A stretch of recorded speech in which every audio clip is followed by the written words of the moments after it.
of the constituency in Parliament has become vacant in accordance with Article 1125 of the Constitution as amended.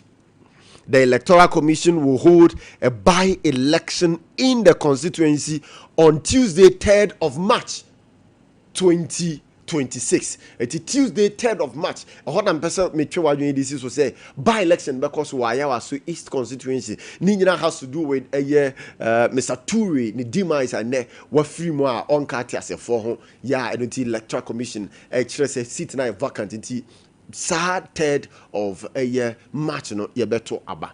Now MCR momo ame na fe yenwe krata e free ne yere ankasa aso ye ebaya o declare ni intent say obe contest ye sa ye seat no eti o join ya later ya waso East MP's wife declares intention to contest by election into o join ya we say at the screen no so SC na Kelvin said or letter now, which I think you might have it now. Now, if you were there to so and so, Eddie, I might need a room. Miria, nothing ya kokoran numu, dear Kadifa kuna, so ba wudi kuna. Period of time, I was all the observer sell kuna no, and Sakura na what to me to an amombi. And near you so I have because who could Pimo Ayawasu Eastern so 74% of voters no more hormone. What we in cramo for? 74% of voters or more.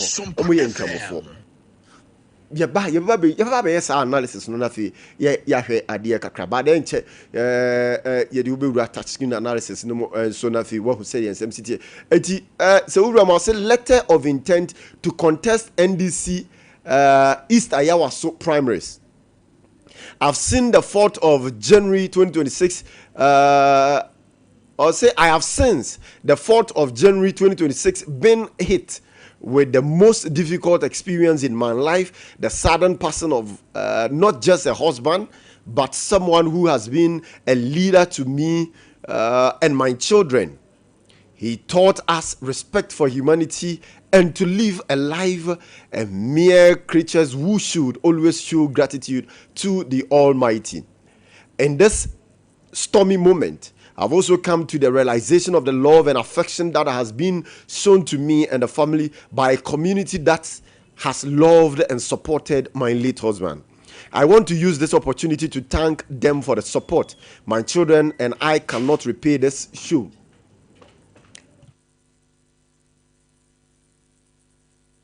Okay, Kwame Nkwantabisa na yene Raphael a Japan encoding komo or Kennedy or Hine Japan a camp about enra the course no nafi ye nin komo na ye nhwe said the ensem no esiko Raphael so what me nka ma che mejo so my enti as enra ye hu video bi e kwa bonten na Ken raise concerns be to a peace pact deal na edan na nim no na ye den dedika me chawo tia force o se Sompa for ni on me ba cho Sompa TV yes na high na me ka say me oni e jako. Oh, okay. I'm passing enra MPP mpanyfo numa omo fakrata say ompese omo di party na nim ko say omo ekosan peace pact say the be after elections no bibia ebeko bi obi abete ne ho ase say ojitum na omo ekoye na ya de person ma omo no say omo sign no Ken, or you know, very meticulous, son here. Or tenacity, I share no memu say, baby or close be your man already or man discuss it prior to signing. But now you're far paper number or more and more mushy before. But not there was a discussion, of course, say, baby, did the Tawan to Kwania the Adebano, a honor on behold on. For the announcement of the results. Now, if possible, they will annul the whole year. But all kind of who say, yeah, they assume say, no matter the outcome, no, they will send the panel accept results. No, see, no, we there on Jintum because yes, Anna initially, I'm discuss it. Now, say, oh no, these are his words. Me, the Kasa afterwards, no. ɔkɔnna so konya 100 a ne money 2 no ɔkɔsan a ɔsɛmasan awie nti meme 98 na kɔ obi hɔ saa de anya adwuma nti ɔma n'ani kɔ ho ɛma ɔwɔ alɛte mpanyinfo ɔmo so huye no ɔmo edi ho dwuma rectify agitu mu sɛ deɛ ɔka ne yampa ɛna ɔmo yɛ deɛ ɔsɔ ɔmo yɛ nti deɛ mu huye no saa na ɛteɛ. But afterwards, Mitie Joe Owusu, yeah, make us one that election committee now Ochimo, my sister station back was say, one of the kind days agreement he cried the mom 2 days before. Until the whole kind, I say, I had for when you have it before. I didn't know, I would say, raise the concern. Okay, say, the agreement no ma or more 2 days before. That is any other, Mammy Musa, Yansen, Sai, Ufians, and Yadeba. Into the bar, all that they will have to do, and the Senka, on Bishop say, what the coin no sign her. Because that should be the normal idea. Said the other amount 2 days before, and I say, be even a day before. Sada say, but a be at the minimum, and they say there was a prior discussion. I'll more agree on Eno. And he said, okay, well, I'm unable to speak to the all kind of, but say, yes, I say the other mawa. Normally, the attorney say oversight on paying for anymore. And farmer two anymore. Wow, who quite ubium. Now I say, but I'm so we are a dipano, Adiano, Egugu, Monim, and to where ubiuma, if you may be cross over, I know I sign. And even if get them out 2 days, let's assume, say them out 2 days prior to signing. Unya sure say ye ndi pay ye betu ya said ye me mu no ene de abeto manim za me nsan no difference betu ya ba mu nti o say still we are cautious na me hwem na me timi say e am papepe say no ano na ana say difference ya ba mu nti o say me draw my attention na mo say no so you possible ana I see. Nunti yes sa agreement no man for which for na the man no so no correction no mo ye no enya paper for na ye the man no but omo agree in principle say issue na our raising no if ye call na se bibi koso na enya yen go ahead say on ye be announcements say ya ge results you have to nti obi anjindi okay however hono omo if possible no mo share circumstances na ko for by na it is possible annual results of that particular constituency yes constituency. Okay, Matthias here. Mami Misa we enough agency from grounds the same response from delegates and what you saying. Maybe there be am come say maybe Kwame Japan there ubusa me question here na come right person to answer but the me so me man krofo busa no feedback anya no positive but about when you ntumi we ya untumi enka say done deal enti me de make an say empire me board say nipa no ebetie message ordinam na sem nyina ne say opese ye unemployment problem or reducing it to the minimum. Now create jobs in so create nya aban sika no di create private sector drive ebi ni say Sompa we chief executive say otumi fa nipa 10 or under no leadership no obama environment no business environment no ISO factor any friendly say within a very shortest possible time no chief executive of Sompa betumi afa nipa 30 akaten no amana 40 na osaka biem o say ehwe no ma atwa ho ahia especially the agri sector we coconut ekube ne nwura na ye to twene no enoma ye nya free mu no ye to twene wi a obi be fa free akọ abrochiri e de koye product esan de brey as way of ye import enoma na ya boka na ya san ton na bode ama ya ho no ye betumi aye na ha afen so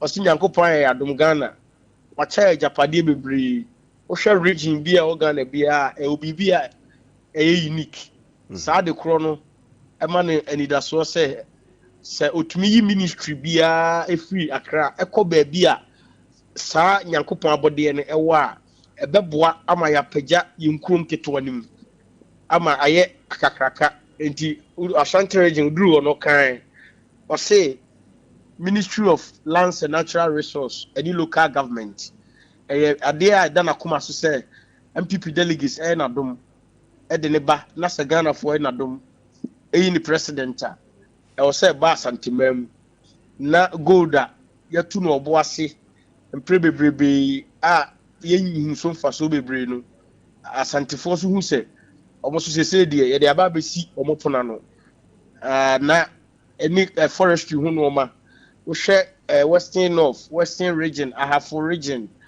bono region Ashanti region forestry nneɛma ɛwɔ hɔ nyinaa a aka nkran ɛni sɛ ɛka hɔ no ɔsi sɛ bɛn saa baabi a nneɛma efiri a ɛbɛboa ama mpuntu akɔ so wɔ Ghana ama kuro bi apagya nti ɔno na sima a ɔka no ɛna mesrɛ delegate sɛ ɔmo ntie ɔmo fa ntoto ɔmo aka deɛ ho na ɔmo hwɛ deɛ aba wɔ mu na kɔba sɛ yɛsi wei na ɛtenten wei na ɛtiatia wei na ɔsika ɔbɛtumi atua me bebrebe because megye sika no na deɛ a na ama sika sɛm na san akɔba saa so bebree a ɛyɛ adwen ɛne sɛ Ghanafoɔ ankasa yɛ lose interest in politicians na wokɔto abama politician wie a ɔba a ɔbɛka asɛm dɛdɛɛdɛ ɔkɔ wie a ɔyɛ MPP polling agent ɔba kora pɛ police a ɛso nkɔtua sika sad but wei deɛ aduru point bi a ɔsi enya arehyɛmu no ɔno deɛ wayɛ bi da wo ɔse mohwɛ kakra ma yɛ mohwɛ Ashanti region sɛ a Sompa ɔkɔmfa no kye ɔno a de ne sika bɛwura hɔ a ɔde yɛ nneɛma bebrebe a ɛbɛbɔ Asanteman ɛna no menya mo video so de ma memfa wentwam mete sɛ mmeranteɛ bi sɛ ɔmo yɛ Ashanti Youth Association na Asantefoɔ mmienu na ɛwɔ mu ɔmo endorse baako sɛ saa mmeranteɛ no mɛtwe ɔmo adwene si bi so kakra yɛka Asante a ɛnyɛ region na ɛwɔ mu no nko a sɛ region na ɛyɛ Asante no nko a deɛ a ɛna ɛsɛ yɛ region yɛ baabi wɔ hɔ a yɛn nuanom a ɔmo yɛ nɔfoɔ ɛte hɔ a ɛka region no ho nso so ɔmo ɛwɔ Asantemam nti Asante no stretch beyond Ashanti region ɔno asen na ofiri hɔ ba no asen wo a woni hɔ no kɔ hɔ a yɛnka sɛ bi mfante wɔ hɔ ɛtwi ɛna yɛka wɔ hɔ asenfoɔ asefoɔ paa ɛyɛ adanse kumasi amakom ɛne mampɔn nti yɛka Asanteman a ɛka no hene Japan ɔka ho bi na woyɛ sɛ mienu based on Ashanti region na aba endorse obi even that statement in the first instance for me wrong they ni say ofaba because Japan yankopon yɛ nadom na ɔka sɛ ɔka ne sɛ Ashanti region the geographical ade a aban twa sɛ yɛ region ne penti sɛ sika ɔde ba konfa no kye no ɔde kɔ hospital a wasin for si enkoya a me sure sɛ enka eba sɛ menua bi wɔ ahoyehia mu wɔ yare mu a na ɔkɔ konfa no kye na wanya ɛmoa a ɛbɛtumi de wu aba enti delegates yɛ ka kyerɛ mo sɛ moma yɛmfa nsɛm a nipa num ni nyina ka no nkɔ adwendwen na yɛnhwɛ deɛ ne deɛ bɛtumi asesa musuban sorry yabrabɔ ɛne sɛ enyumasɛm ɛma wo ma wo nananom wo faase because yɛ ne sɛ ɛna wobɛhu graduates bebree watena fie 5 years ɛma no koraa deɛ sɛbe ɔpɛ sɛ ɔkɔtɔ sanitary pad mpo a ɛne fɛreɛ sɛ ɔbɛbusa ne maame ade nti na ɔsɛ ɛba saa bayɛ se adwumabɔne ɛte sɛ akatua ayisa I see. Mate, Japan, mami na asia no pay. Beso me damasi. Okay, ti yane Raphael Japan ene kodi nkomo from the camp of Kennedy or Hini Japan at the far enra the course so ne the see no and ochirichiri mu what they agreed on and they na a wakra taswa e ma Kennedy atwe adwen edisi so and however otwe adwen edisi so utie eye Raphael no chiremu say wo mu nyina nso egitu mu ma wo mo ka say ampa sanity dia this is the way forward na me wo ayawaso east wo mo elete no Kevin Boame Nafi Miniati for into far near copy more paragraph 9 of the letter no and a seminar paragraph 9 of Krata Ture ne yere Hajia Amina Adam Ede Babontin Enra. Paragraph 9 or say as the seat has been declared vacant by the Electoral Commission and a notice of primaries issued by the General Secretary of our party, I humbly submit myself to contest for the position of the Member of Parliament for Ayawaso East constituency.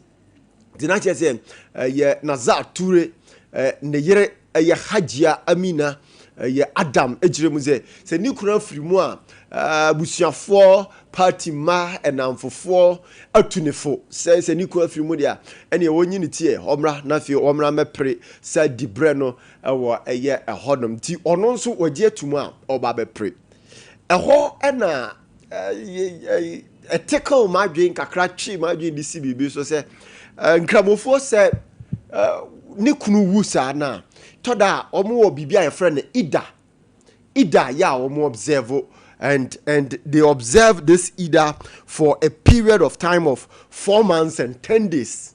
4 months and 10 days. Me person obeka se me bo metrimu na akanti kobie Quran chapter 2 verse 234.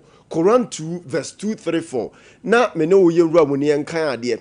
Bia mu bi de we love asking questions in here but say we are only asking questions. E de afa ho say dia ye mami oye nkraboni na Quran chapter 2 verse 234. I was so odi so that period na period no so ye no unity say all kwako contest na baby all kwako contest so no ye Muslims omwo ho voters or more 74% of the total vote na koso ya more to abano 74% and a wo hono ma ye bisa en hagene kakra gramofo nka say asa wato ne sum atwene wato Islam atwene and wo kwako champion ne selfish ne personal interest ana say what be I am see as e be among so much me Quran chapter 2 verse 234 na me for my tea for inform and no na me bisa questions he say malam for ni imam for ni sheikh for na so for amutie ye no right say your mami otumi unity see as o kwa kopre sa dibre no when what Quran chapter 2 verse number 234 can say widows must observe a waiting period either of 4 months and 10 days following their husband's death. 4 months following their husband's death. Ni kununso January yi mu ano free mo. January ya mu nso ne ye wa ye nyankwa wiye. Electoral Commission so say wo ma bato on the 3rd of March. It means 4 months nso enruye. 4 months enruye. Is it right when it comes to Islamic region say yemami unity? I'm not against the candidates. I'm not against what unity, but we all know saying Kramofo there about almost some there womu dinini pa womu hoduna in high esteem ya womu dinini na say kobasa and compromise and I say it's okay so betumi akọ the imam for the malam for the Kramofo amutie no mo fa madwen chem fa 0509438500 ye show no ye interactive. Interactive, so we are interacting for adventure. Me and at any given point, you transfer your the reason this question say hygiene is it right? Now say Abia still out chinchina or yes or qua and Gramofono would they accept her normal to their manner? Wabra one observe this 4 months, 10 days. Either no one observer, one course or another. If you have a different opinion, you can bring it. Let's share, let's learn. Now, now a question so me bisa so ni here. To say come here say obi ewu a obi say say na yere enkonko gina na nemo. And say why do you baswa? Is it not taking a political turn? Abia no so crowd so betumi motivate a man be say oh me kunu ye MP there so nya free mu dia oh both MPP and NDC o make say me nkonko contest so it is right. So can it also not be a way of Abia man no e fa kwan bi so na so who dey be person me kire no Yes. That ampo kra ye ne omote kra beti miura na wo nya biribi no chena bi wudni ho a me ne me ma no to me yet easy. So it looks as if say remember there ya bat ho say ye de be waja ma no. Na se we nso beka ho a politically eno nso enroll line bi mvan to say bia o yiri anaso oba bi e wo interest wo politics mu gidigidi na e bi o pese wo be ye bibi sa na. You see, I'm just asking a question. I'm curious. Didn't know why we will be asking these curious, provocative, and inquisitorial questions. That's what I'm doing this morning. I want to understand some things. Intina maybe some questions. It's really for our joint brother 0509 438 500 0509 438 500. Per what the Quran is saying. Quran chapter 2, verse number 234. Ne per mami so declare the intent so beko. Now, but one was yet 3rd of March, you know. So, what do you think she needs to do? And what's what, yeah, say, be a bit me a one nibia, what to me and your win, no, our honum. Ever call him. And Nkwantabisa Tanasinafi, ya din komokakra, and Sakra na yakujama, so, or hot 17 past 8, Sompa 93.1. And a Sompa TV, Facebook on here, Sompa 93.1 live, and I feel Sompa TV, YouTube on so a year honum nafi, yeah, D and Como. Kwame, Martin. Yeah, Kwame, I put to say, I don't know where pa. Our body and I say, Papa, and our body and I say, Kwame, Yeah, and 7 on ye. Mamincha, Yashafoni at Tifuna. Na NRA MPP4 omo signing omo koye asumdwe buru a omo pese omo nyina enom ano asumdwe bu aya dia very important. Kwame, Sompa FM. NRA to me it was very good. Sir Ken ohine Japan eba bonten beka se etwe omadwen ba niam bia ohun se omu ade abam a emboa no anase omishina ebemu. Politics is about strategy, yes, and tactics. And the man 2 days ago I had Marakabaje on his wall say the man 5 days for the records. According to the chairman Ankasa, Honorable was saying Ogusu say it was 2 days, wasn't 5 days. So that you settled that. And the time Nipan be choose to say Obechi nipa adwan baso it's not of essence. Obia choose the strategy. It could be say one year the documents be ma it's number of pages na be the be ma wa. Untimi capturing within some period of time. There be. We crow marshal ma we no kwakotena se they can identify something small. And the fact is say other candidate who say a issue no it doesn't mean say organize Japan that and to me can say he has problem with it. So to me I don't see the big deal. This idea we crowd say news na yet na so. Because me who idea me who say idea na emfa. Now I realize say Canada Japan empese one other strategy ni on pese man for because oh Canada ya time. Kwame, if I was part of his team or any candidate, a team na or observers idea and come back and say moment sign. The law is the law. The law. Okay. And the voice of former Chief Justice Mami Arabatukono. Kwame, Yaman assurance. Sir, assurance in the bay say between the chairperson and then the candidate. But far from that, Nyame Fasama. And then na about public ayeki can say that the there was no recording to that effect. Video aye hu nyina voice bi amem. Yes. Na papa ne ka so wan ka say. Ana say echina bi no say papa ni way. Na me say far from that, Nyame masa ma. But echina bi no na papa ni way. Why na one ne share sa you know. Why na ne yes anu baba ne e ka say we assure you say bibi saba Oral contract is also a contract. That is good. Verbal, oral one is also accepted. But Kwame, in the absence of witnesses, in the absence, because I have your word against his word. It is a kobasa obi ani ono muka say, you never said that. What happens? Intermediate. I don't think say baby MPP ko. Baby omu person omu dru. Now tie or say wusu ankasa no kase. Oma build the MPP to a stage, a level say. Oma masumdie. And also mama party members delegates nenya confidence in the party and election ya ya.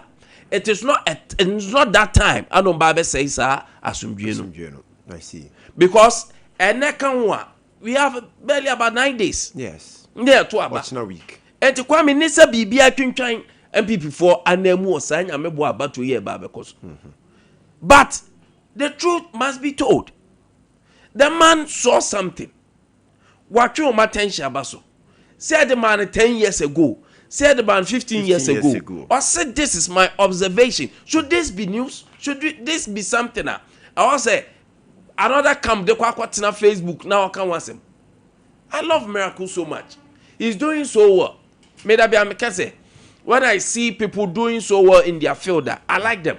And he's one of the Okasa uncle for now. The likes of Sami Jemfi, Miracle, Abua Dennis, Abua Jemo. These are people who Kwame Omuma hope for the nation. But wait here, Adabraka. To me, Miracle, Adia we are not emphasis. Say a backtrack day at a time. Because you have a lot of followers. Oh yes, sir. Then Abe news no be a kebi. Kawe news. Mona moko mo hu ade. Wo hu ade wa twen chairman Adwamba so. Chairman Kredru baby ni poster no. I didn't like it. Or say who poster no. I didn't like it. I didn't like it. Kwan ya no fa so gina yi pulpit na chi a. I say demeanor if you owe your communication and demeanor and the kwan fa so ye na I say na den was it den on the demeanor send you page then occur to me who's at a point in time the minority leader Eko Hobby Avena Marcus was there to resolve that issue no obia observe there or draw attention. We have all the apparatus of a party no party gurus ni nyina ho enya ho na ekoye skirmishes enya ho na ye drama. To me quickly or say who should have approached Ken what is it there Ken catch and say when I'm Ken don't worry wait there an oversight but me sure but say let's going put it on record say going forward no to a the confidence in the electoral system should be maintained. Absolutely. Ya mo bi me yes ase abato na mo kwa akoto no an ye ba kra me hu bibi oba anya yi me hu this a drama thing. We shouldn't dramatize anyoma we. I see. Yes ade we ade be I no nti me well worry nya bibia na we that say so I didn't see why Miracle should write on his Facebook wall say because I say we didn't get this man attention. Yes, because obi kra say o boa kra McKennedy kra selling who say exactly or your candidate or no or your so eye open yes. so watchful say or no maybe being slip exactly and to the advantage of yes. Ken call for what the message they are going to preach and say yes so your candidate there that office the document to the man you answer or say obeshim you shouldn't give Fagana Tinko Rabi any so more opponent opportunity to operate so me say election is about strategy. Yes. You media many Miracle more many DMB team now and any other team you have more attention to operate you mouse our reverence no to operate and I think it's high time say you know we learn to unlearn we unlearn to also learn and then maybe going forward the dynamics change it is strategically no me select team they say and you maybe they shouldn't push they shouldn't give it attention because strategically no bano every crow you but or no be pay attention on that. And of course, it has become the news. Yes. Umpo, and not pay can no be a discussion. Yes, because pay the artist is here and already in so no. Mobeji to mo say. Okay, see it. Sad ya na enya sad ya ka say yes sir. But oba no yes sir. Yes sir. And what is wrong? So be observe your idea. Now one who I see. And he is vigilant. The strategy he's using is working. He's detail oriented. It's detailed oriented, but Mesra miracle must say any DM become when say election ya muko some person you don't give your opponent room to operate. You don't give your opponent room to operate. They have to be strategical in whatever they are doing. Meanwhile, why should we reverence this? And at the end of the one more opponent in the strategy network, man. Yes. All over Ghana. Morning show news, it will come in. Kwame, so wama your opponent and they say and Chirmuna el Quabon say, oh, we no mudi che munan canon comosino, and I must see other aspirant and area must miss your benting, and oh yes, smart no who so it means more buono, ama the person or achieve. The message you will carry and say, our candidate is an observant candidate. Yes. Yes. That's what I'm saying, say. They shouldn't give the opponent a room to operate to carry the message now. Because okay say can or you're small in politics. Dabi. And you can say nim the oil. Oh we cry well. You have to give you showdown or room because or be can earlier. Come on for because say can cry the operate. Ana obedru ono nya correct no. Ya correct na wunya news. Yes. Ana edru ono ya correct na there's no news. But umia wano baby a camera sini na one almost every station is represented. Yes. And the one a camera sini na that is where you lay ambush and or strategy no. Odiaba. Yes. And it has worked for him. And people who are not inclined no. Almost so ama I dare not say and that is good. Me to be on Ken side, that is fantastic, that's brilliant. On DMB side, they shouldn't have given him that reverence and room to operate. I see. Kwame. My member. Okay, I think it's and you would kick to a bina for years. On Ayawaso. Kwame, there's a path. But I'm not against Obi person running for a possession. Obia ewo the political ambition. It will interest you to know, say. Ebi kra ma me no de man ti ase worry. The late honorable no Tuari no. Say our political ambition and to her no oboni kunu ti don said the bini kunu ba be first eba be president na vice and obey minister yere. And he said na vision akate shorter. I will never begrudge her say Kwame also open pini biedi. The only problem I have is say in the Islamic religion okunuwa ya wa period udidi kuna I think 3 months 10 days or so. Yeah, 4 months 10 days purely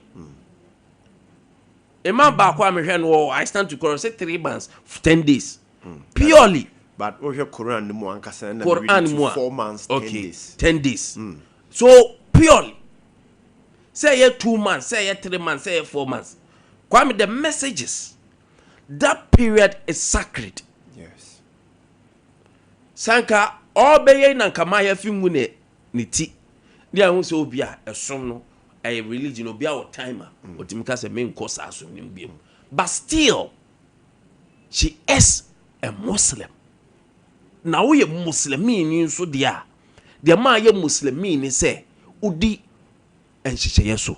Ene niema okomsheni Muhammad sallallahu alaihi salam sallallahu ede baye you design your many nyina so from the time of barrier riding through to timer ye beye abato no on beye ye can say elections no Kwame primaries no be no na still the time so and to me a hodie when it comes to the religious factor and the aspect in the me who say ebian kremufo so mumra na sesan dia Kwame back to a trend that urban it is dangerous politically dangerous humanly it's dangerous life wise it's dangerous Kwame so hearing so ambition yes now can you share biblia the best thing is say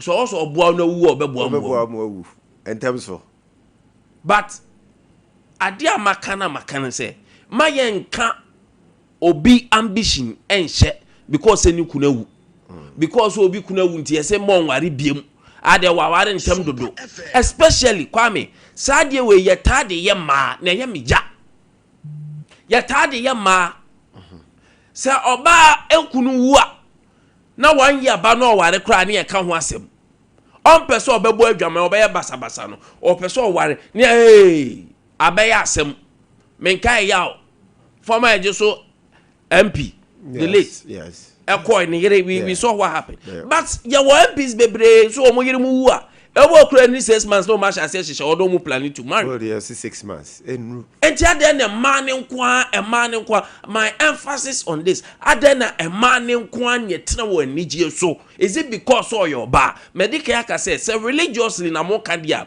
islamic for asem eno obumra that is a coin was omu fa so action attention so but if it's not about religion na Kwame na ambition so onya president obeye na all credentials any nyama etimi buan man be member of parliament there is nothing absolutely nothing wrong with what the woman is doing but over politics mo just like ye di hon komo ya ye nhyeda anya say certain member of parliament or your ba wu amani kunu bemba abe yiniti so oba be gina na nemu contest e kamia say ma na trend ne ye ma is it not say we are giving a room say afraid ye memma wu no politics mo no e be doso in the history and the political line no and bema edoso chemba and ma say ye war parliament me I'm always advocating for oba and ma in parliament. I'm an advocate for female and ma I'm gender biased towards and ba that is me. Yes. That be am pay and say and ma bebre mra parliament and ma be bokro no but obe bokro no ntimi mo se be ma obe bokro no ti say gofo bi allegedly aba no a omukunu she akire omni omukunu mu na ebo but a man kasa wa abadaye wan no msu banye but se kro no owi man sika pa de ya na ehu omumu che mema no because mema no o mpranfo be 5 awon chen obi o Cape Coast obi o Sunyan obi o Accra obi o Kumasi enti omo obe video omo ede no omo mo she pyjamas ni ade omo ye video calls ni nyina omo ni ade omo doso oba do onya sika ni kunukuru ntimi fa na echi wan aba oba o kunu obe fa na echi na eta ye beye ana abodamsem enti Kwame se ma ne ba eya na mepema no enti se ma mi we se o qualify se was o kwempia. There is nothing wrong with it. Munya isa akasa bebrebe no enya you know say go bu na ten on religious side that is fine but socially morally I don't see anything wrong with it. Yet my emotionally betray the woman. There's a question that is also emerging say why must a woman have political ambition after the demise of Nikuno? Kwame na make a choice say ebia no political ambition ya wo ma bebre me say one of the people a support kunum pa momba politics mu and pe politics Dr. Baumia is part most emema bebre e ma no ne mu influence say je na betima ye no ma ba into politics eduru baby Christ Excellency John Dramani Mahama he decided not to come again. Lordina motivated him. Said no, I was your boy mine, I was your custom and a new crew buy. A man was powerful when it comes to advising the husband. And to come me wrap it up no. They make can say. Mamma no onye bibia wrong. There's nothing wrong. I don't know kunu kunu na kase nukunu. And to kuna untu ni ambition so Argentina unsu ukunu ti ase no wanyi uti so ko contest wo baby fufura na be so contest oni ni kunu nyina baby omu na o twense kunu be wu asa na contest senka owa ya waso east no ana okọ baby fufura akọ contest dia then you have the moral right say ana na ukunu wan contest but we've not had instance say your baby contest no and one na ni kunu te so and are you saying say konko compete ni kunu it doesn't make sense so compete ni kunu and one na ni kunu and one ope and you make hail while the sun shine. Se bema ne oba ne wu na kani kunu kwa Kenya news. Ada na bema wu na oba kwa. Eno de se bema bia onyu adwembone na wo hwe ofie ya. Na wo hwe ofie ya. O unwene se oba eba nti o ma ne bekunkum mu. Momo bra ye so ye mpia bo bra ye se wo mo bra ye na adwembone wo tirima ana wo suro se de ekoi de mai ye wu ado mu ba be take over but enya adwembone just like you are explaining you are elucidating into wo so wa ware na wo ya de papa eba wo tirim so ye just like you are elucidating to see ano sesia no wo chirechire mu sesia ma manfo atiase na die benti na wo twen se me wu ansa na political ambition comes to reality on ka say wu but what would also hwe enkra no the old other changes yielding way for the new. It's a debate for another day. It's a see do that you tia we journalist nyame fa samra far from that wawu a na waware na ayere say enei abena na akua say me enei me pese me yense ntwere adwuma o say want me nya because you kunu I didn't that politics mun kwa na be ma no wu a na oba no say me ba be si mi kura because what to say journalist bia wu ama ne ye de ne yere abase ye ba be pia na teacher ni bia are we don't encourage such menim teacher ni bia wu ya na yere e be teacher ni opinion wa fine opinion wa fine body ever school bay school bay no school bay those who know no we just want to establish something emra ni kunu no cry encourage ni so nko training college because of qualify mra ni kunu hu no ton bo fruit to go e wonim to go e bi eno no ton enti ni kunu no motivate ni say onko training college enti o share training college na sia na ni kunu wu ye obeye teacher ni well who knows say bi nkura ni kunu ka chen say da bi no also oba amanyo semu enti what is wrong mama me no ono Kwame mama na o ye mpi na wa adwonbone a na usuro say wey de mai ye de mi wu a me yere ba bedi uji atita eja wani mama me no oba atoa so opeso akọ o we ni amotoma no I see onya dia thank you very much Ade Akye Abia Kwame Nkwantabisa and atire kan mama nko dwama so kakra na fe me messages 1 2 20 join here so the medical catch on here show here interactive divo adwenchira hodo eba messages no dodo na ba na eba e wo hono ntino enche mekoso we or say it's not good for her to go for the by-election because as a Muslim, when your husband dies, you would have to be in the room for 4 months and some days before you can do anything. In Kramosuno, Sana, we Facebook on so 1212 or say, teacher Kojo Tepa Anyina Susu. I say indeed, Ghanaian politics has become so cheap in recent times. No wonder some people are rooting for not just any political position, but the number one gentleman of the land. People should go to his backyard in Asen and judge for themselves what policy has Ken espoused in his campaign. Ghanaians will continue to test the waters through the trial and error until Christ returns. Greetings to Chairman Odenoho Kweku Apia Kuka and our Honorable Eric Nana Ajiman Prempe MP4 Ahafo North. Presla will say good morning. I'm watching you live. And we so the Philip Kwabre Kasam. I said that Dr. Baumia is a winner coming 31st of January. Greetings to my daughter from Paul Manso Echan Felix and my mother Auntie Mary of Jennings. So also be to me the wajin share Ediaba.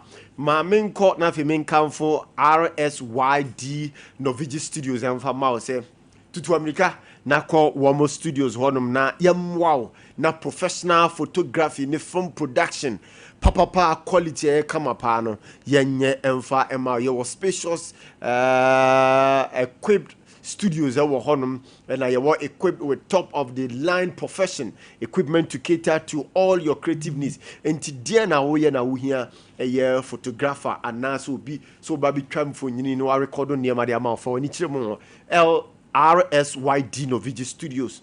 Friend was 0574715778 and at 03039748222. Visit your more Accra Malam Abiasi off First Kokroko Street na oni omo eni enkomo ewo honum 21st clinic a sciatica expert ye ka sciatica expert wo Ghana hanoma and only 21st clinic and only was specialize wo mu pa je say wo to ase wo sisi wo de honam yaw bi e wo so budom pe ba bi e ya wo ya untumi nya wo ho hwe a me pa cho eye 21st clinic and I may come for the amount say tutumrika na for ani kire mu wo honum na fi bra na ya moane ntu ya de na se emfa ma kama papa me pacho your laboratory scan service and so ye massage and a treatment of honam yaw ne sciatica problems bia ye be ye area maw ye wo location se makomaku dunum ye doso gara fo nim ye juma pa ye enti no ya to atese kra kese Ghana fa na nyina wo kuma se ye overseas junction near Alpha Radio ho ne butu oboase Council Quarters, Court Junction, Honi Butu, Accra Domi Market, Sunyanin so opposite teaching hospital on Kranza, your hot teaching my for 0249 311 311 0540 311 311. Express Group for some countries, study and work abroad. Express Group or say sunyade na tena ewo abrochiri na akwa tena sunyade pa Canada, USA, UK, Australia, New Zealand, Germany ni de keka kan enti ube study wa abroad ube ye adwuma wa abroad scholarship na pese onya na go school abroad overseas admission visa assistant ticketing tour and holidays opeso tu kwan kwa bruchan kasa ko du djuma bia kasa dia fo ni kirem ewo Express Group na fi woni omo enkonkodi djuma ye wo Ghana fana ahodo pi kumasi ye wo Asafo labor runabout hodum ni ebutu Carnation First Light honi ebutu community 18 Lashibi Goil filling station ye wo hodum close to Lashibi funeral home and I think so East Legon so ye wo Trinity theological seminar Takrade ye wo market circle opposite Hot and Nesto fast food. Sunyani ye wo Silver House building near the High Court.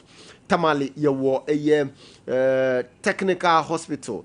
Tamale technical hospital teaching hospital na honi butu ena bibiani nso ye ben court no bra na fi ye ni woni juma Kingdom Herbal Center the Kingdom Garlic capsules and bitters the ababontin Kingdom Garlic capsules and bitters near the ababontin say a immune booster, a stress release, anxiety, arthritis, numbness, hypertension, stroke, heart disease, cholesterol biade, a Kingdom Garlic capsules, and then the bitters ne be to us here their mouth. Kingdom Herbal, a first to introduce garlic bitters are. Yede ababontin any garlic capsules or memoir for over 15 good years. Kingdom de what you mudin yasan the Kingdom Ginseng power capsules for sexual weakness. Ye member ya da brijo muntumi mojuma musisi ya de yinso muntumi mojuma obanso ubetumi anom bi mental stress how chese yade ben how Copper Kingdom Ginseng capsules ni bi nanom tremendous capsules and so ebeboa nafi so natural health formulation for treatment of all vaginal infections and menstrual disorder bad odor so no odor so no yetumi aboa nafi yatutu ni nyina ase e dia ma open dodo ato ewo ye memo afre was 0597298855 and at 0559761144 Kingdom ana or see no challenger Drabin Rural Bank PLC NRFRE media da bia meka se banka woni omo be dijuma ombeboa obesia bomu banka ye beboa osika kra ya babia de beto na sika no so beba mfaso obaje besia so abesia ewofam ye ne odijuma as a bank so ye boa na ya hwese wajuma wo ye na ekoso senesi ye osika sem etutu ye yetumi throw tenase etufu e de fa osika sem ho de bia odwene se obekoso a na wajuma na koso ye na osika sem so agina ye no eno ni Jabin Rural Bank sa bank na American for e de amount bank we say wo ha de nti e na wo mfa wo nkodon omo asempa loan omo bapa loan e wo eye wo mo aso ya nti ope besia no e na agi abro maso ye na ye mo savings account current account fixed deposit microfinance susu shares dachinti investment wodachinti investment for any mo Jabin Rural Bank PLC na oni omo enin komo mo ni juma a banker may come for their bow make Kwame Jako one say me yen see that is a magia to me no more dijuma no more dijuma ti magia to my come for it in a do Jabina Rural Bank bia me come for more at the more branches in the Jabin just so on me for Mesua Bonure Sepetimpon Roman Hill at the Shemai New Road Pankrono Abuaso Womo able to honor Jabin Rural Bank or see we are the best. Dimpa Natural Health Clinic. Dimpa dimpa because a juma now mo ye na ayarsa na o de ma amanfo ayarhwe na ye de ma amanfo e wo masoe no e ade a eye papa ntino wo ma age din papa e de amom ho enti ne from dimpa Natural Health Clinic. One we specialize in stomach ulcer. Obi wo hose me didi ana me yafuno come de me yafuno me ye we me yafuno pacho for ani chiro mo dimpa so ye ne entu sa yade ni nyina asem fama we say no tuatua wo nuane bebri untumi ni nuane bia yade na ha wo no yafunu yade no ntia be pacho stomach ulcer the last stop dimpa Natural Health Center.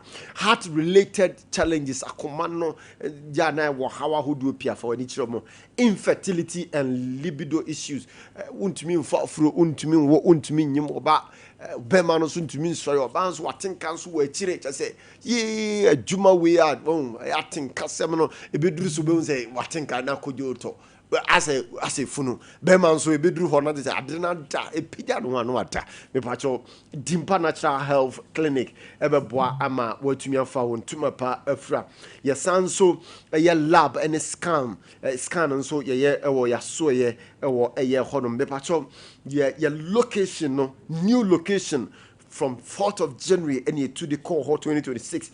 A Dimpa building, a Wokumasi Kenya se brofu you do.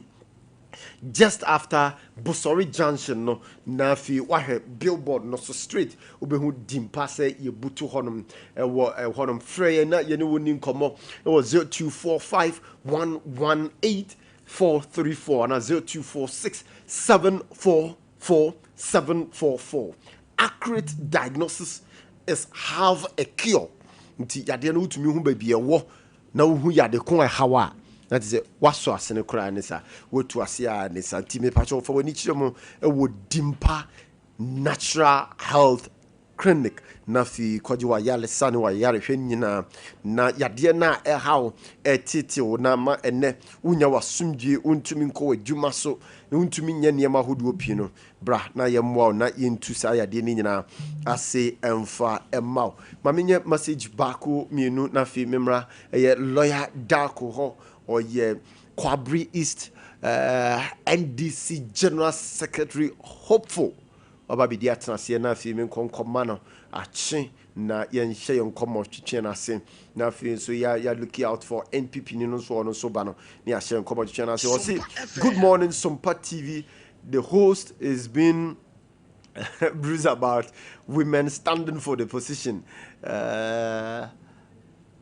You are okay, she's a widow, so what if she deserves it? It's only her people who knows her. Stop trying to pollute the people from the constituency. Oh, no, I'm only asking questions. I'm going to ask provocative, inquisitorial, and curious questions. I'm only asking questions. That's what the Quran no eka. So it's not me saying this. We say good morning. My name is Godsway Yao Africa from Doji, Kodovi.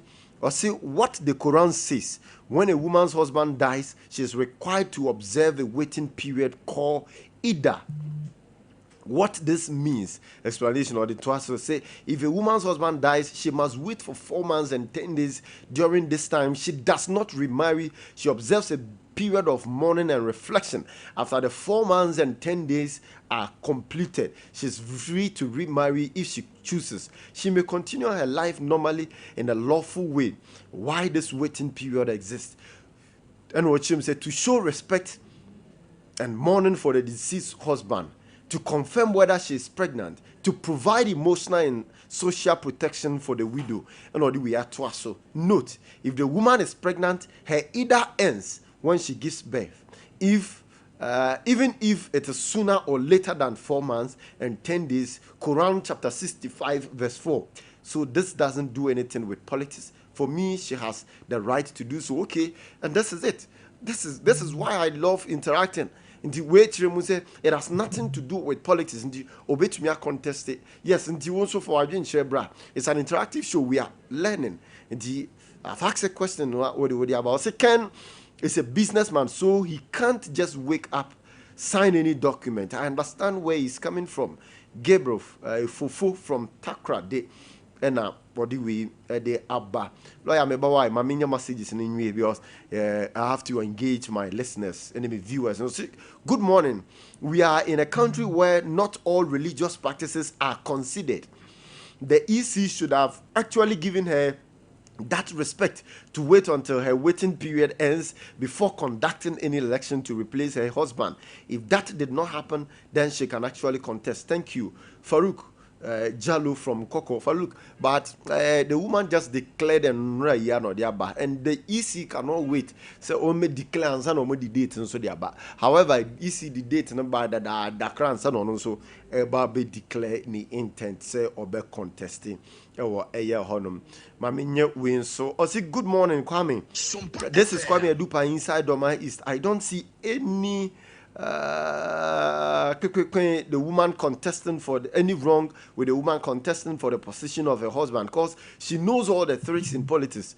So it becomes easy for her. Greetings to Mibo away from Kwame Adupa scammer. Okay.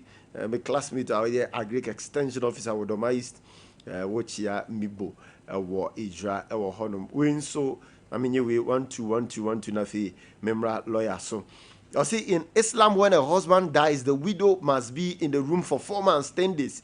The reason for that is the widow might be pregnant. Then, until she gives birth, but if she is not pregnant, then it lasts for 4 months, 4 days. Muftau from Tamale. And so Ade Akye Abia. I love your messages now, more de Abia. Keep them coming. You're back in kind. It's an interactive show, as indicated earlier on. Now, Ade Akye lawyer at Nase, lawyer Isaac Darko said they may introduce earlier on or year constituency secretary hopeful for NDC Wakwabre East. Wabedi Atnase enti mamenko na mema lawyer chi na yenshen komo na say minim MPP ni boachi na eba boachi from the camp of Brian Atampo boachi medru ye yenyante boachi so enka nti enya boapayo ewo eye hodum lawyer machi lawyer apomi e bacho waso mic no aso green yeah minua na ho say Erade adom bacho na so e Erade adaroma sene onyankopon odina nim onyam adom o my Ghana na akofa John Dramani Mahama de na maye na sede wo si toto niema wo mai mu na ahoto abba nipa dodo na so menka se nipa nyina na emom no ogusu yi nipa dodo na efiri ahokyere kese mu enura sei Ghana Statistical Service almost survey eba ya kire se about 1 million Ghanaians ena efiri 2014 2024 ewieye ebesi 2025 ewieye abra his excellency John Dramani Mahama baaye no watimi yi wo mo free ohia propro ama ahokyera ewo man yi mu no statistical service for eka ohia propro yes multi-dimensional poverty kese wona wo mu hia wo mu ankasa na ye poverty rate no 8.7 million Ghanaians and a multi-dimensional poverty no almost falling within that.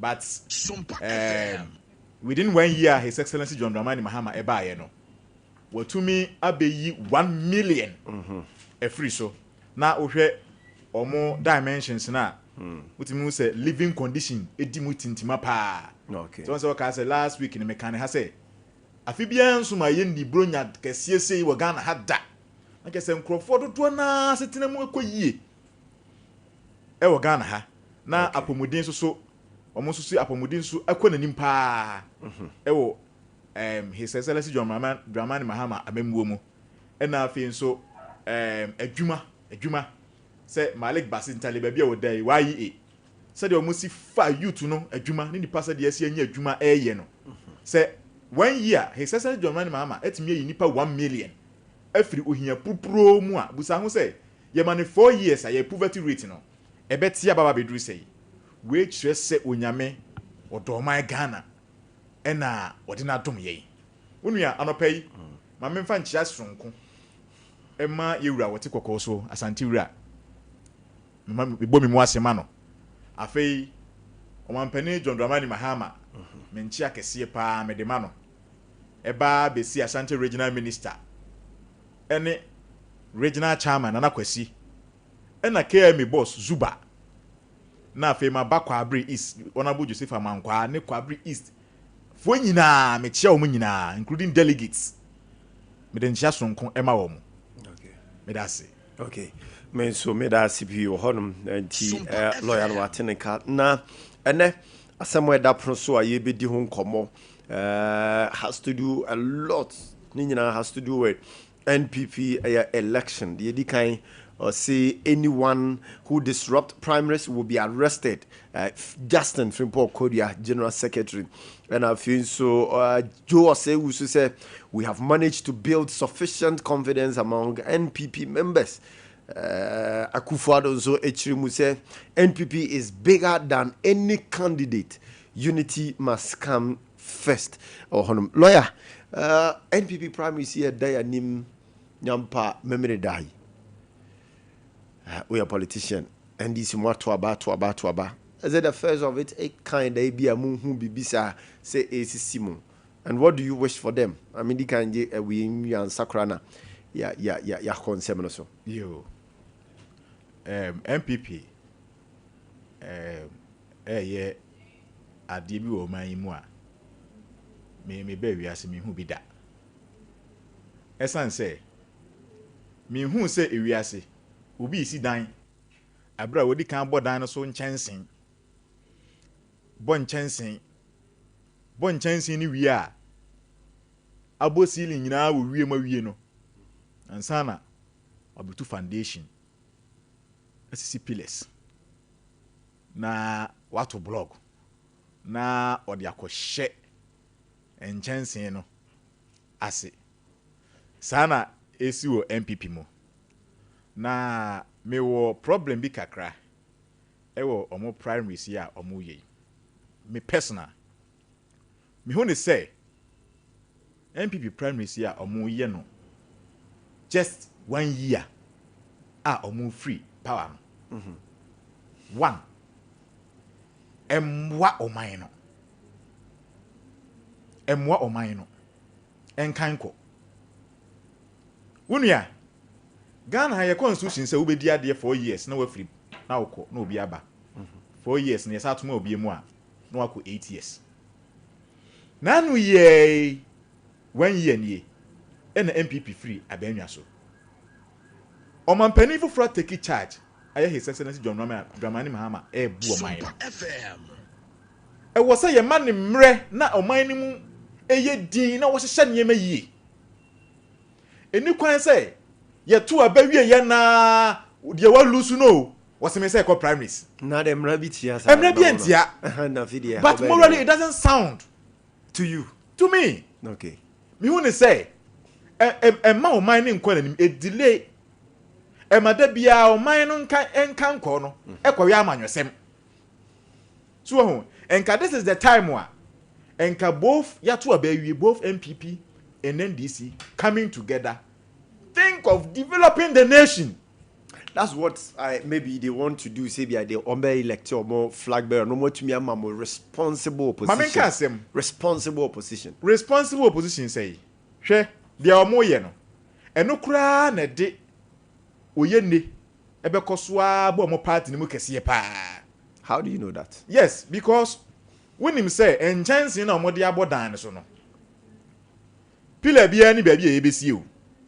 Say yanche omu wi a emfa hunu de obewi ni afi no mo beko omo constituency election no ma sa akọ national election no ma ba omo beko national election ba constituency election no ma ba the polling station election ni nyina de ekoso ibenya sunsanso wo sa ade ne so obi be hu se wo pe position we no na wo ni pass mess yafa enti wa anto amame wo kura wa anto amame Uma nkrofo yi esori tia me ntimi so me ba be sori atia wo. Okay. Owo dem pese me tia. You think so? Eti tunsanso no e be descend down. E de aba. Eti nka ba bia ye duru ya nkoma ni pa na sumdue. Na onyankopon adom ye omampani a wahyehyɛ nneɛma a ɛde ahotɔ ne nkankɔ ɛreba no sɛnea ɛbɛyɛ anka mebɛka asɛm bi akyerɛ wo ayi ɛde survey bi ɛba anora sɛ wohu yɛ a ɔmo se 58% of Ghanaians ɛsi amambuo no a His Excellency John Mahama ɛyɛbu no ɛkɔ yie paa ɛna emu 34% say ɛnkɔ yie sɛ wohwɛ saa dimensions wei a na kyerɛ sɛ ɔmo 38.2 no mu nyaayɛ no koraa na ebi asa ate akɔka John Mahama deɛ no so ama sɛ abɛka 34% ɛyɛ MPP foɔ nti yɛbɛto aba nnɛ yie a MPP bɛnya 34 ɔmo fa nhyɛ ɔmo tirim saa so ho enti ɔmo mo ne ɛkɔ yie ɛwɔ sɛ nipa de wɔn hyɛ deɛ ɛrekɔ soɔ no mu dan sɛ MPP di amanyɔsɛm ɔmo amanyɔsɛm ebewurawura ɔmo mabunu ne mu ama ɔmo focus na ɔmo attention ɛnkɔ ɔmo personal career development na sɛ CA yi no nneɛma ɛrekɔ yie no still wɔn adwene di party sɛm akyi a ɛmfa hwee nso ma meka sɛ yi mfie baako na aku aka mfie mmiɛnsa ansa ne ɛsɛ akɔkɔto aba biem uyi delegates by this time. I say omuhunu say party no mu say sisi ade emu akyeche so the rate ama enkrofo dwuma egu miami nua adwuma no oye exchange rate gu na dwuma no ema niema wo kraba ne sika ni nyina kokoko di eniema nim ema eye ne ka amani pa bebre adwuma gu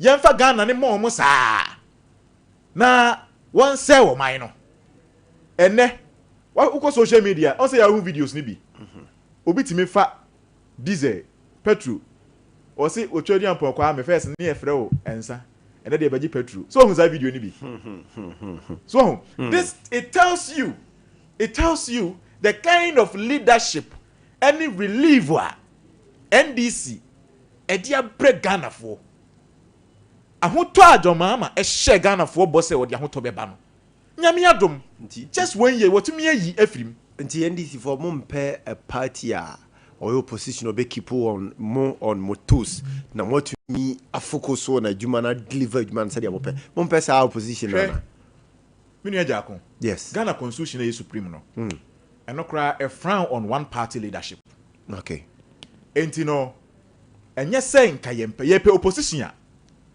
why strong na ni da ho onim amamuo tie o onim amamuo empanimfo se de onim ko na de gidi de ne gina twono ano what you say enye opposition a ono de propose nothing and oppose everything. MPP as a political party and as opposition party, they don't propose anything towards the development of this country. However, they oppose any relevant thing.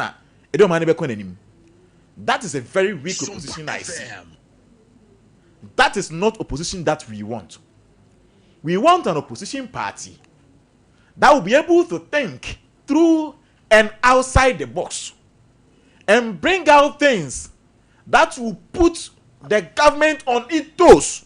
The MPP party is now a dead goat. It's a dead goat. And it is no more relevant in this country when as far as development is concerned. They say party na nkasa na esi ho no. Enka menua ayibaya.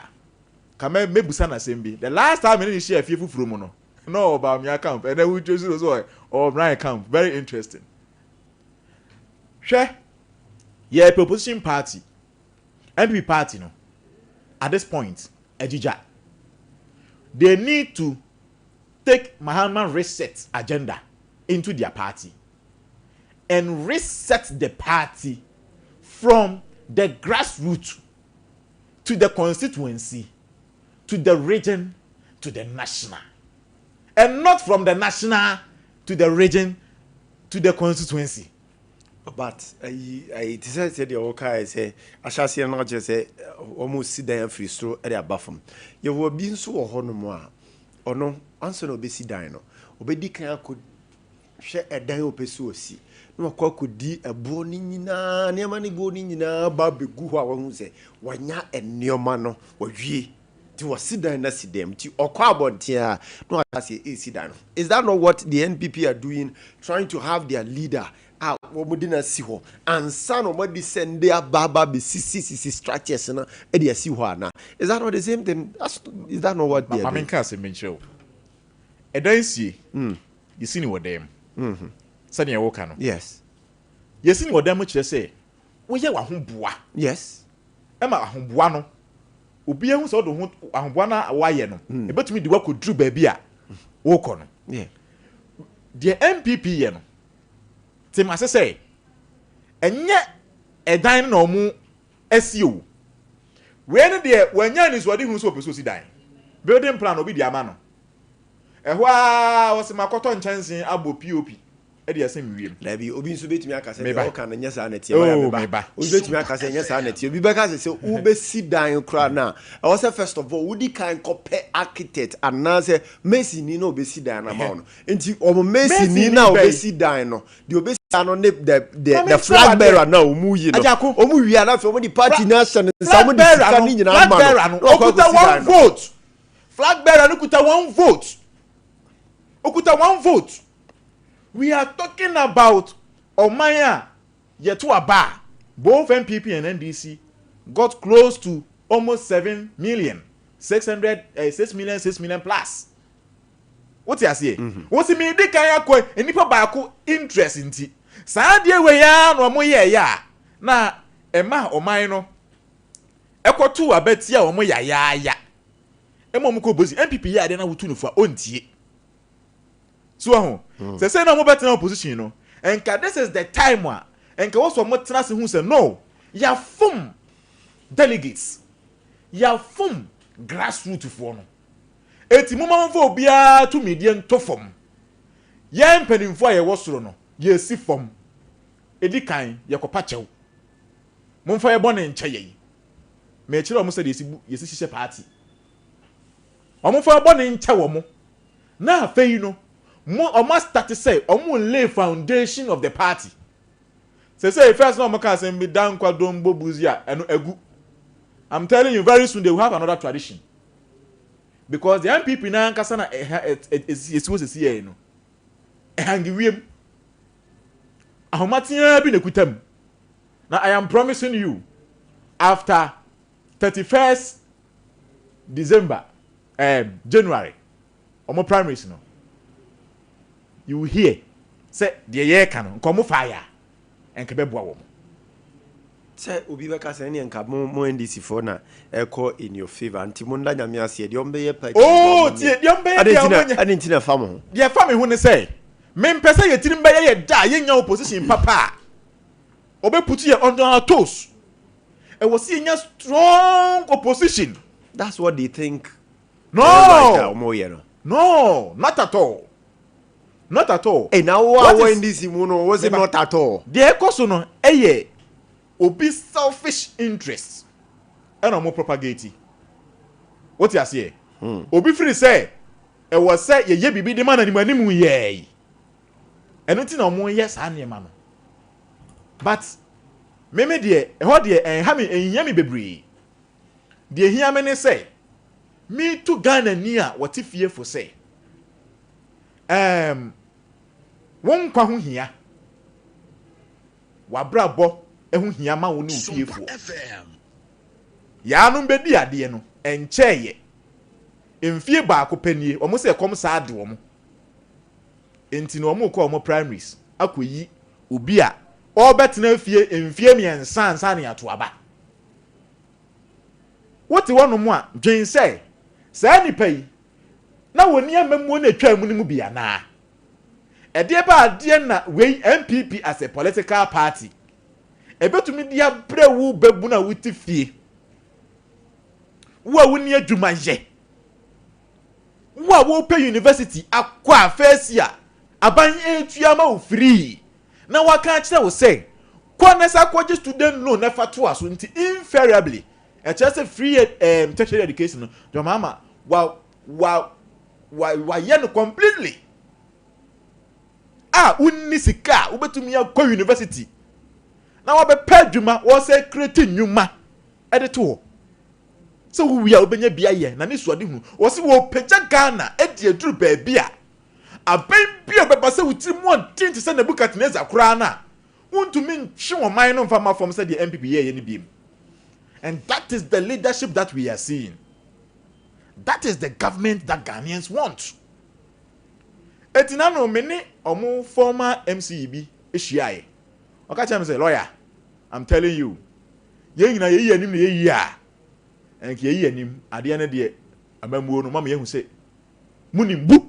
And it's true indeed. We there woni in tamase. Oh yes, I'm telling you. To me nka say no kra na. Mama nka asem nche na so fu bi ka asem kire me. On say abra Yesu ne time so ya na obewu no ko bompaye. Okay mpaye na Yesu boy no. Okay.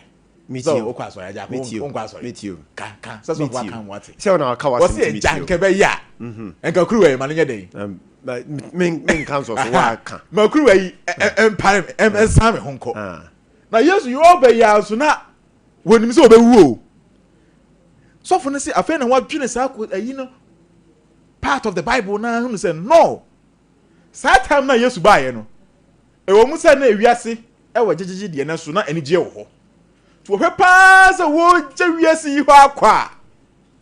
Wo je wiase yi ho akwa. O say ebe ye eja kama mentena se kakra.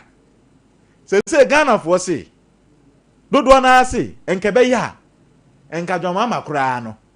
Konsan contest biem nanso emrapon emma ne kwan eye party ne na ebu oman no NDC party no e na ebu oman no the party that has the men enye party a wode na no kasa enye leadership wa da bia apportion blames ewo external factors te say ya me ne wo kasa yi Russia no Ukraine egusu okun gidigidi atoto bomb enso bi meto Ghana ha se si amene wo kasa yi emu rice ne bo aba fom ebro atofo kura no munya na his excellency asoma se mon koto nkogu ba fast stock school fo bedi enti de ekoso nyina che se oman ne ekoyie enti no de ompeso omo yo party ne de memeti akiri a na ayese konko akiri konko abrewa wuo na abrewa di ade Mate. Enya ye ya na yetu aheda. Mate, mamenye message we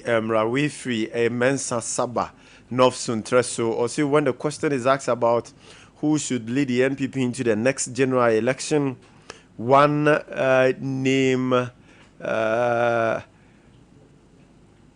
okay, who should lead the party into the next general election? One name clearly stands out. Dr. Bawumia, beyond rhetoric. He has a proven record of ideas translated into action. Many of the bold and transformative policies under the Nana Addo Bawumia administration bear his intellectual imprint. Digitalization of public service, mobile money interoperability, paperless port, the Ghana card, and reforms that improve transparency and efficiency in Ghana. We free Daniela Owusu or say no, Daniela, I can't read this. For a drink, bra. So if you disagree with somebody, you just state your opinion. Yeah, King. You shouldn't sound the way I was putting in. We are so mean to me kind for my wife. We free teacher constitution. We are more say or say We thank God all aspirants in the NPP presidential primaries have signed the Peace Pact.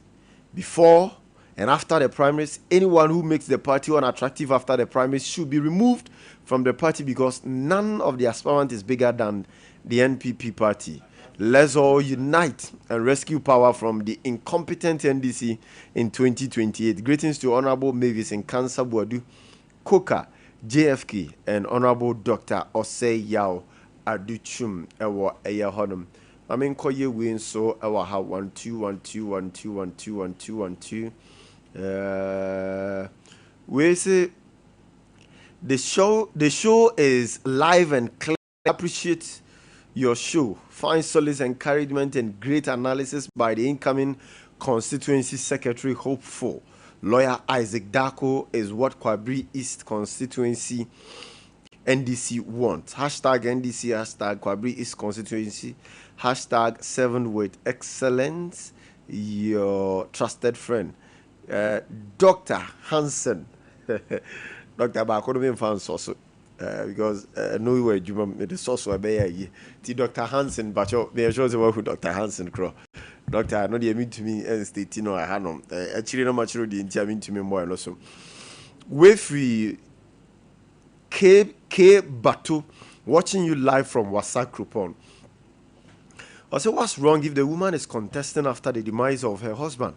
I see nothing wrong with that. Oh, okay. You see nothing wrong. Better. And to the other man talking about employment, does he know the number of unemployed nurses staying home? Nurses are staying home, unemployed. But it's mandatory to renew your license every year. Or minor dear, Atitia Pansam. Hashtag only God can rescue us. Hashtag Elia Nyame Tiase. Oh, okay. Ti ononso ne dia ode abarono 1 2 1 2 1 2 1 2 we so say okay we there okay no dey mean to mean so and kind and also okay ti o help 19 pass 9 Sompa 93.1 Kasa Fidie so Doctor, I'm far from Ramon. I'm far from Ram now. Yeah, me sure my dream share with regards to NPP elections. You're more quality. So your delegate will be to me about when and Calbert to a man when you're delegating to a dear cause you must say I will see a far edgenon. I see your call Ayawasu East. Could common so and so I didn't say any DNT Barbara the boy menafi memfa course no or honum 0548 931 931 0548 931 931 0551 931 931 0551 931 931 obetumi abaso na wonso wode wadwen kire e de aba na tidie kan he din komo e de afa NPP elections no obetumi de wadwen kire aba sanso na ye waso west you go yeah mame Adam what declaring intent. Good morning. Hello, good morning. Hello. Okay. Hello, good morning. Hello. Okay. 1 2 1 2. I mean, man, no say be to me. Okay, mami call line one so na me had here. Hello, good morning. Hello, what you mean? Okay, me call line 2 so and also hello, good morning. Oh. Yes, sir. Good morning. Would you be from me free? Ogolo ni Sompa Jaman of district. Ogoro mamintio. Junior Mamintia Sompa 93.1. A different share some particular. When the more million this near was the honor Basui Pa. Junior MPP for Kuyi, Omufra Bera, Boba Dium Party in kind. Yea, and this is for the Emuya Kuka. Oh, hey, Papa John Germany Mama. I also ordered to my Ghana, I yet da. And the comment that over Sompa and more MPP turn 20,000. and then about 600. I want to send the 8,800 and then you know about 400. And I'm on your corner, and it's a man I call. The first thing you people for say, and it's a day moment of Kotoban was in June. Then you have been in 2028. John Germany Mama, so I'm not going to go back to the NDC again. My MPP for the 2032, I can't MPP for a person, and the member form Babu. Ghana for real, you Ghana for MPP for Kra. I hear a woman who say Ghana coffee. There be MPP. Over to opposition for our cinema. I'm chair agric minister. Every Elikopoko MP. Honorable Ahinkwaya Frantic Kuniam. Good morning.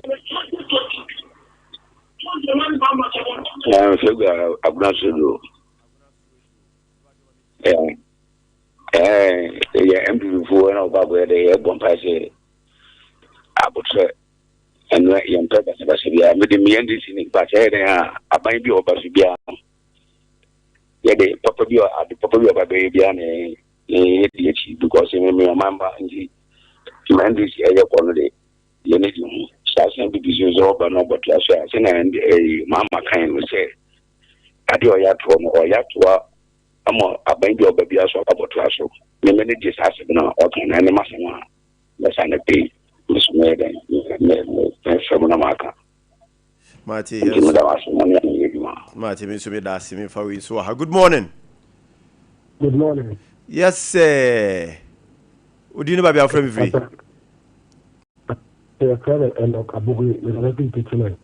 Enoch, teaching my mammy to you. So, let's say, NDC for the year, communicators and some cast of movement about 10 Casaya. Most of the and those of the Kama, yeah, you know, a tower, younger John Zeman Mahamana, say, on the Jumano. Now, Pejumama, you're teacher training, a big yeah, another thing for me, yeah, won't put to that. Who's now Catafe? And now I will be employment. But I'm going to have a fool. Because you be up to my party to Abama English now. Now I say, almost to have a fool more. You any year because you can't say, thank you for stopping your plan. But employment there, unless almost will be a I don't use school, I never time to you to see the employment. And then it's to see almost 45 years in it. Only employment. What they want, and I walk out to be an employment, none of any other. Because any Oma apply and report this year. We can say, I'll put my own cut. Oma can meet you because I'm telling you, can meet you. It's about a communicator. It doesn't mean fair. On a control all the time, but tell me the question. Hello, good morning.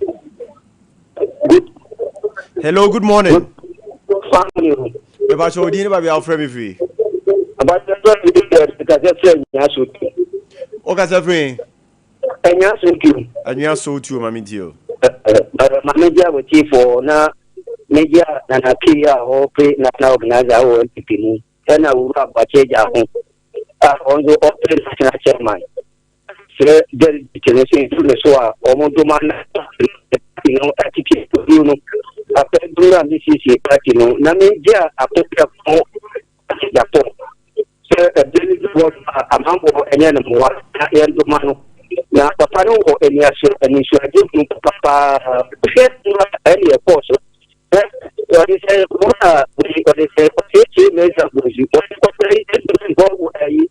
IMF.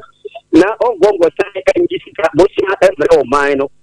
And I say, I can't say they walk up to camera, Fatani, but never near we are almost put up the only doctor, and people in the home German. And one said, almost yes, you should only signature and yes, yet you take a number or Abana. Or is a first vice chairman. Who look to other country, but it's a your wife. Again, correct. And I am to one among cotton. We said, but it's a Dr. Bumia, a manager with that. Like the minister, the capacity that and manager who must shooting. Let's say, if it can number 10, Ope ko Kwame Nkwantabisa but na me nya kan ni ni die because me na die ni mo za. Na me da be so a me die so. Point well made. Mami Ndase na me fa win so ha. Mami Ndase. Good morning. Morning, Minia. That is saying. Obadi Adaro Mami Hoya. Won so e wudi ni ba bia frame free. No Hoya pa no pa Mami Ntia Minia Kwame Wusu Nwa your friends. Ade Akye so. Nkwantabisa. Ama fe waka se ma no Hoya me so pa. Na oba no se ni wasi aya. Opese okọ parliament waka bia mo bai. Na wukuna wuna nkremofo chise. Nkremofo chise chese ye nya ni say 40 days o say na ya o president edi nti oba na awro na kumom unya botre won unya botre akra but ebizu chire mu say na get to me no so me kasa apa the work I am free me ka police station ayi me ka police station ayi me ka wo na uji de kan say yeah, se ba wo mi o ala you we film kan de Japan right Japan mine ba ku kwa friend se pa de Japan na de obey school aduchum o mu bia no baba bia o se fata entimet fre atendidie eni akase twitwire no enu mum amua party no yes NDC for no o ma se twan you omo na ngwa paso mu ntimi ngo so ati enye ma bebria omo ntimi anye no omo de bo oje wo mrane no ye se wo mani CMPP fo so ta ye nje she mate sre so bia delegate ni ekoto aba no bia nka na ko ni enche yo se fata o man no eka ye waso to forma Mami Ndase, thank you very much. Me brena so mami nye birthdays no enfi honum na fi yen see from we have barely 1 minute now. You see from happy birthday and come out within Ade Akye Abia Juliet, popularly known as Adepa Cutelin, who Kumasi Bushen Wilfrey Obeng Amankwa Bright Honum T. Nyamisha no nyoke so wa no ntina ni muncho. Happy birthday also goes to you, Madam Abena Sewa. Madam Abena Sewa, clothes seller at Kumasi Kejitia, from my brothers, new sisters. Madam Abena Sewa, happy birthday, and call Emma Wood. Happy birthday, and come Madam Abena Sewa. Oton tomorrow Kumasi Kejitia, we free. Your brothers and your sisters. Honum, to almost always show happy birthday, Kasiapa. On that note, thank you very much. Thank you very much. Lawyer, there na person can time so. Bibia ni hobium. Minute we asan bo. Me see for mame enchia ye mia minua ne madamfo. Ye fro Hafiz. On the 8th of February, oni Zeneb mo ware Hafiz. Me ma ware pawai. Na me nka mo no mi kwan ma mo na ma ware enye nhyira emfa kese ye ni mpega emfa mbremo. Congratulations, Hafiz and Zeneb Mobewari and Kwame down so rice meal Juana Mobewari. On that note, lawyer, I mean nasty why sign out to be a BMT next time. Na ya pay sign out to Ade Akye Abia. Ye jamu ama a sports for the baby diatna say na so ye the analysis the mu dopa no onya the baby say a Sompa hanum ena obenya ewo a honum ti misro ene ye entna. Thank you very much for being a part of the show by way of ear, voice, and SMS. Thank you for being my guest, being my listener, and keeping me company. My name is Kwame Jako, MCR for Boyjuma, Kelvin Muboyjuma, or Nana Yanso, a direct show, no, Nana Kwame Nkwantabisa, so, or Tenenka. You do see for me, live well before you leave. Good morning.